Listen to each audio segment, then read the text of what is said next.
Hi everyone, welcome back. We've got a brand new story to share with you. So let's begin. My name is Richard. I am 34 years old. And until last year, I thought I could trust the woman I married. Vera and I had 4 years of marriage behind us when everything fell apart. I've been working at a manufacturing company for 6 years now. It's steady work that brings in a considerable amount of money a year. It was enough to cover the basics. Vera and I met through friends back when we were both getting close to 30, dated for a couple of years, then got married with plans to build the usual suburban family. The fertility problems weren't something we'd expected. When you're young and planning your future together, you think kids will just happen naturally when you're ready. We started trying seriously about 18 months into our marriage, and when nothing happened after a year, we began what would become a long and expensive trip through the medical system. We tried everything. A doctor at the regional fertility clinic ran every test you could think of on both of us. Blood work, hormone levels, sperm counts, ultrasounds, procedures with names I couldn't say.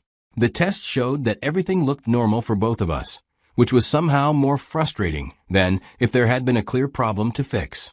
At least then we'd know what we were dealing with. The fertility treatments were hard on us, both emotionally and financially. Insurance covered some of it, but not the expensive stuff. We spent thousands of dollars we didn't really have on procedures that worked maybe 30% of the time. Vera would get her hopes up every month, take the pregnancy test, and we'd both act like it didn't crush us when it came back negative. One time that she actually got pregnant, we were full of joy, but she ended up miscarrying by the 4th month. This happened again, and even up till now, I lack words to describe the pain we felt. After 3 years of this, we were both worn out. The constant cycle of hope and disappointment was wearing us down, and the financial stress was putting a strain on our marriage that we didn't discuss directly, but both of us felt all the time. We'd fight about whether to try one more round of treatments or take a break. We'd fight about whose fault it might be, even though the doctors said it wasn't anyone's fault. We'd fight about whether we should look into adoption or just accept that we might not have kids. Every talk about our future felt loaded with disappointment and blame nobody wanted to say out loud. That's when, some months after our 3rd anniversary, my wife, Vera, talked to me about a wellness retreat.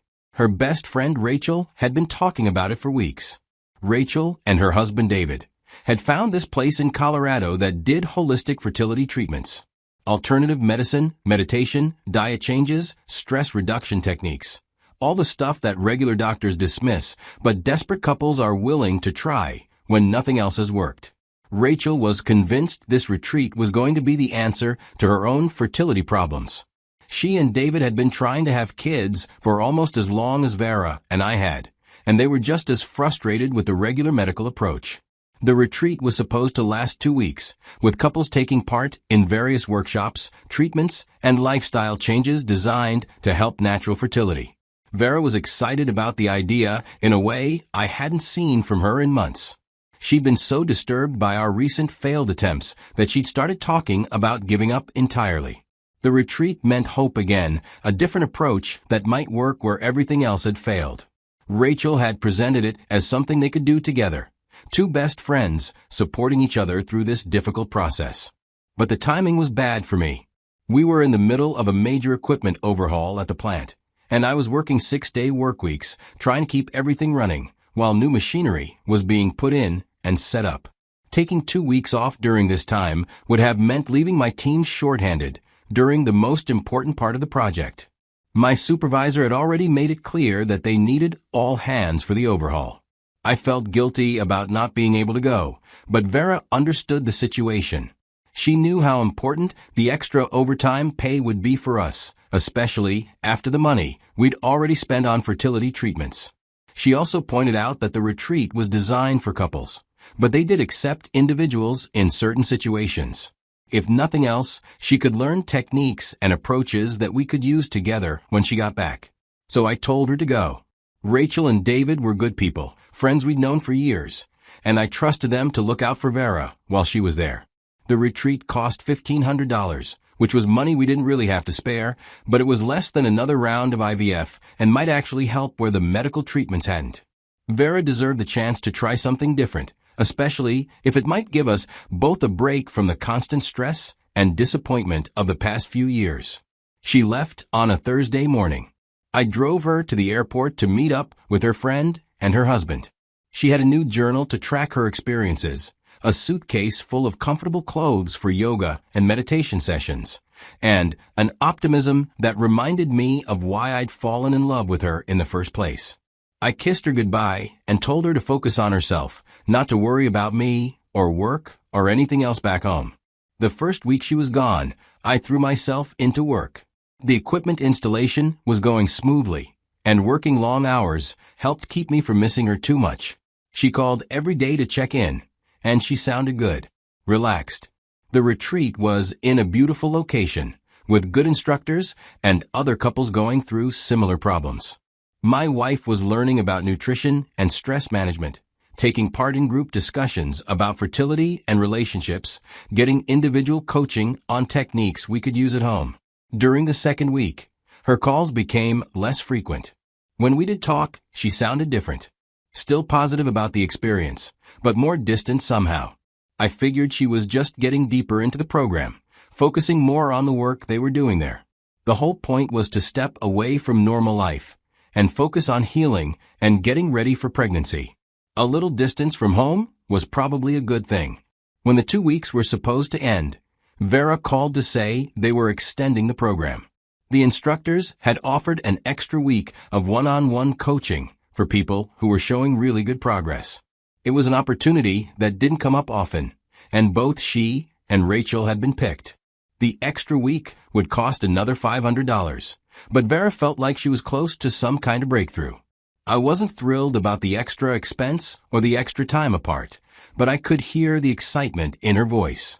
If the retreat was helping her feel hopeful again, it was worth the money and the inconvenience. I told her to take the extra week, focus on getting everything she could from the experience. She came home on a Tuesday afternoon, almost 3 weeks after she'd left. I picked her up at the airport, and she looked more relaxed. She talked constantly during the drive home about everything she'd learned, all the techniques and approaches we could try, the diet changes that might help, the stress reduction methods that had made such a difference for her. That first week back, everything felt different between us. Vera was more affectionate, more optimistic, more like her old self than she'd been since we'd started trying to have kids. We put into practice some of the techniques she'd learned. Meditation before bed, diet changes, and specific supplements the retreat had recommended. For the first time in months, we weren't constantly focused on fertility and pregnancy. We were just enjoying being married again. I thought the retreat had been exactly what we both needed, even though I hadn't gone with her. 6 weeks after she returned, Vera came home from work with a pregnancy test in her hand. She was crying, but they were happy tears.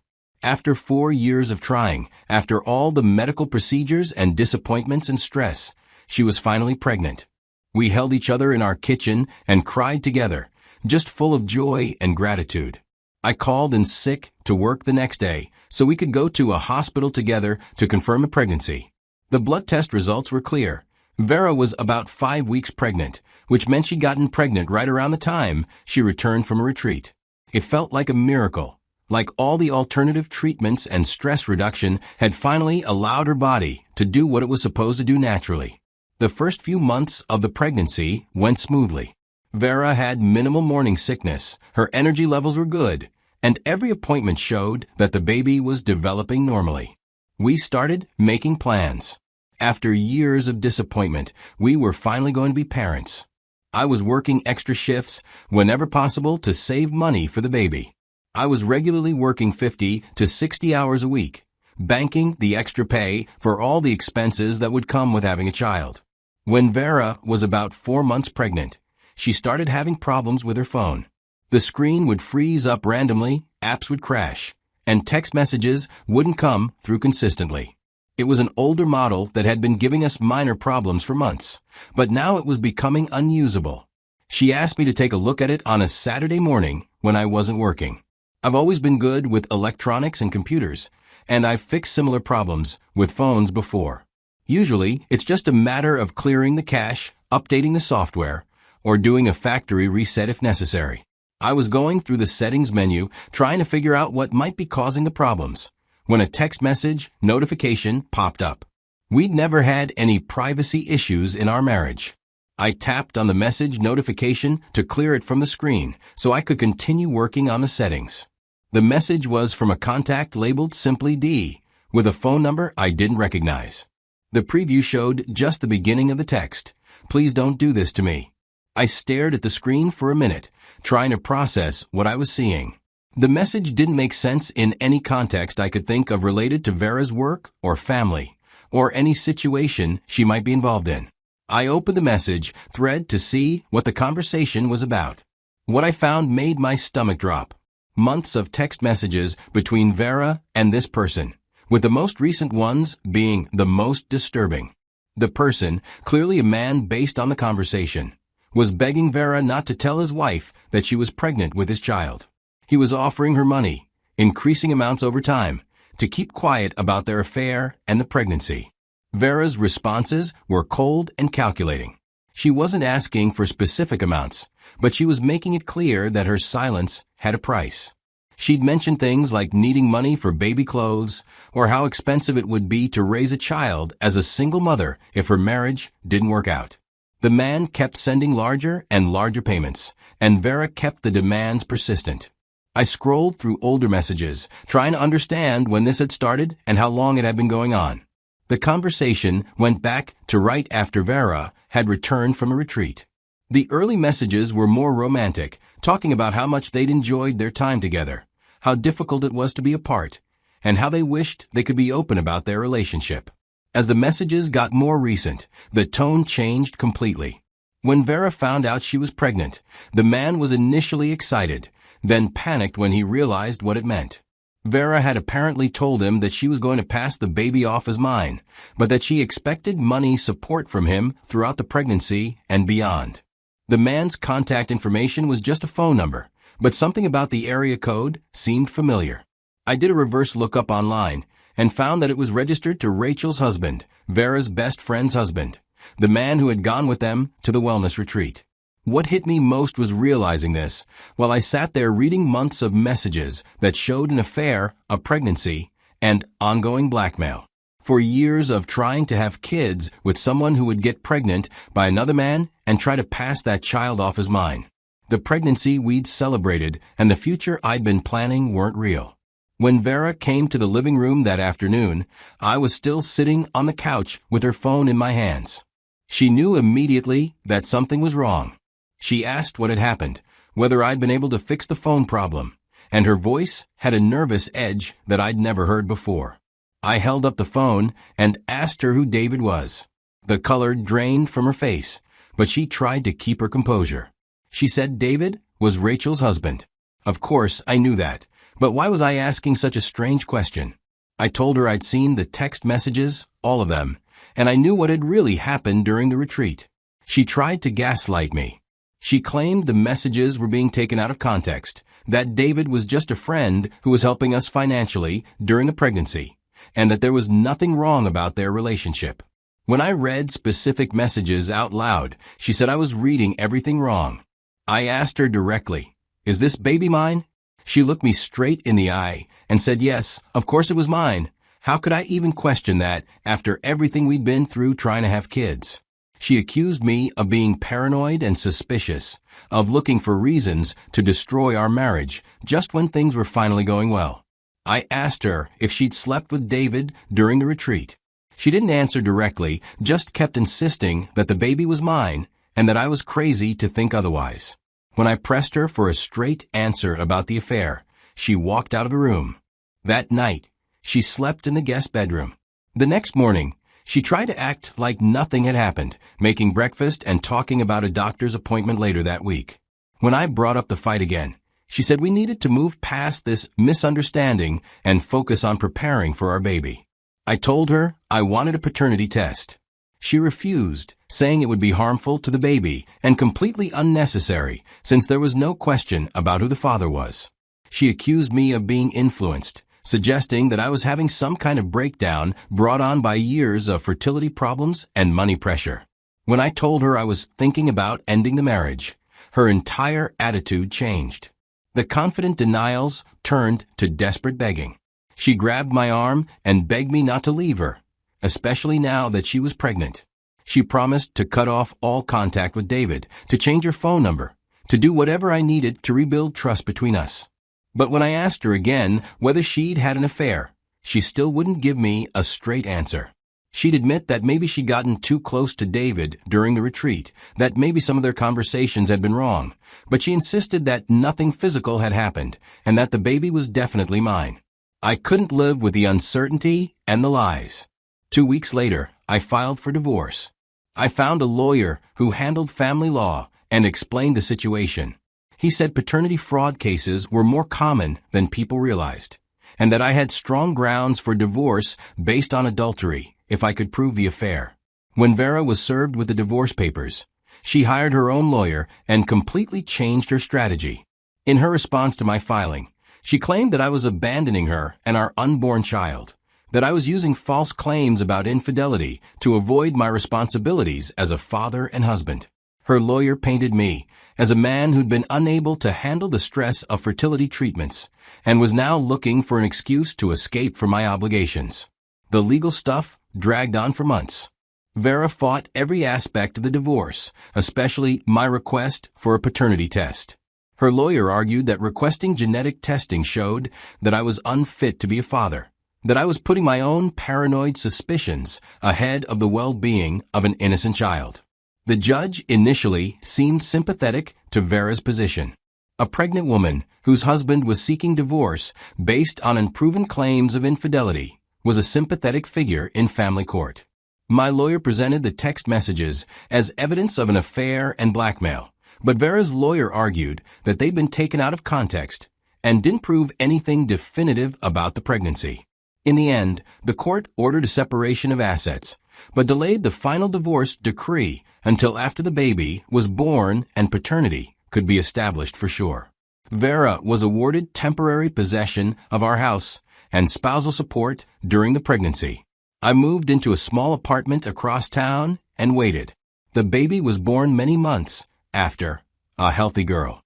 She was beautiful, and for a brief moment I allowed myself to hope that maybe I'd been wrong about everything, that this was actually my daughter and we could find a way to rebuild our family. The paternity test results came back 2 weeks later. David was the baby's father with 99.97% certainty. I wasn't the father of the child whose pregnancy had felt like a miracle after years of trying. With DNA proof of paternity fraud, my divorce lawyer was able to reopen the case and go after more claims. We sued Vera for causing me emotional distress and fraud. The court ordered her to pay back any money I'd spent on pregnancy stuff, canceled the support payments, and gave me the house back. Vera's lawyer tried to argue that the affair had been a mistake, that she'd really believed the baby might be mine, that she'd acted out of panic rather than on purpose. The judge wasn't completely sympathetic to Vera's explanations. Paternity fraud is taken seriously in family court, especially when it's combined with evidence of ongoing lies and money demands. Vera was ordered to leave our house within 30 days and to stop any contact with David on attempts to get money from him for the child. I never found out exactly what happened between Vera and Rachel after the truth came out. But I felt like Rachel deserved to know what her husband had done, especially since she'd probably been wondering why their own fertility treatments hadn't worked, while Vera had gotten pregnant immediately after the retreat.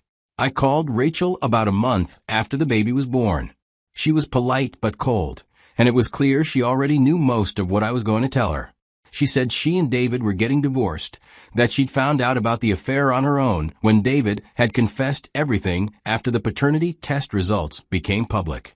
She thanked me for calling, but made it clear she didn't want to stay friends given the circumstances. What I discovered is that 4 years of marriage doesn't guarantee you actually know your spouse. Vera wasn't just unfaithful. She was calculating and manipulative in ways I'd never imagined. She'd planned the affair, set up the lies, and was prepared to let me raise another man's child while blackmailing the real father for money. The woman I'd married and tried to start a family with was capable of a level of betrayal that still surprises me when I think about it. Looking back now, I realize that sometimes what feels like the worst betrayal actually saves you from something far worse. Those fertility issues that caused us so much pain for 4 years, they prevented me from having kids with someone whose character I'd misjudged. If we'd gotten pregnant naturally early in our marriage, I might have spent decades with Vera, never knowing she was capable of this level of calculated deception. The retreat that seemed like such a hopeful solution turned out to expose exactly who she was. Sometimes life protects you in ways you don't recognize until much later. I don't know what happened to Vera after she moved out. I heard through mutual friends that she'd moved back in with her parents and was raising the baby as a single mother. David apparently wasn't providing any money support for the child, and Rachel had gotten most of their assets in their divorce settlement. Vera's plan to get financial security through lies had backfired completely. As for me, I'm still single, still working, still living one day at a time. The house is quiet, but it's honest. I don't have to wonder what secrets are hidden in text messages or worry about whether the person sleeping next to me is the person I think they are. Loneliness is difficult, but it's better than living with someone you can't trust. Sometimes the truth costs everything you thought you wanted, but it's still worth more than a life built on lies. Thanks for watching.